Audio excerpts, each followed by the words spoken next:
താങ്കൾ കരുതും താങ്കൾ ഒരു മിടുക്കനാണെന്ന്. PR വർക്ക് കൊണ്ട് 4 യൂട്യൂബ് ചാനലുകളെ വാടകയ്ക്കെടുത്ത് അവർക്ക് പണം നൽകി അവരെ കൊണ്ട് പൊലിപ്പിച്ച് വാർത്ത ചെയ്യിപ്പിച്ചതൊന്നും ഈ ഗതാഗത വകുപ്പിന് മേൽ വീണ കരുനിഴൽ മായ്ക്കാൻ കഴിയില്ല എന്ന യാഥാർത്ഥ്യം ഗണേഷ് കുമാർ തിരിച്ചറിയണം. ഗണേഷ് കുമാറിനേക്കാൾ ഇവിടെ ഒരുപാട് പ്രമുഖർ കൈകാര്യം ചെയ്ത വകുപ്പാണ്. ആ വകുപ്പിനെ ഇത്രത്തോളം ഇന്ന് കടത്തിൽ നിന്ന് കടത്തിലേക്ക് കൂപ്പുകുത്തുന്ന കേരളത്തിന്റെ ഗതാഗത വകുപ്പിനെ രക്ഷിച്ചെടുക്കാൻ താങ്കൾക്ക് വല്ലതും ചെയ്യാൻ കഴിഞ്ഞാൽ താങ്കളുടെ നിലപാടുകൾക്ക് കേരളം കൈയടിക്കും. അതിൽ കോൺഗ്രസുകാരനും BJP-കാരനും CPM-കാരനും മുസ്ലിം ലീഗുകാരനും കേരള കോൺഗ്രസുകാരനും കോൺഗ്രസ് എസ്സുകാരനും NCP-കാരനും എല്ലാം കൈയടിക്കും.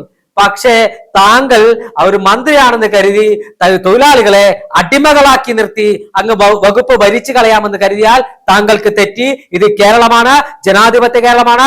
SRCP-യുടെ പട്ടാളത്തെ വാരിക്കുന്നം കൊണ്ട് നേരിട്ട വിപ്ലവ പോരാട്ടത്തിന്റെ കഥകൾ താങ്കൾ ഓർത്താൽ മതി. ഇവിടെ ഒരുപാട് പോരാട്ടങ്ങൾ നടന്നിട്ടുണ്ട്, ഒരുപാട് സമരങ്ങൾ നടന്നിട്ടുണ്ട്.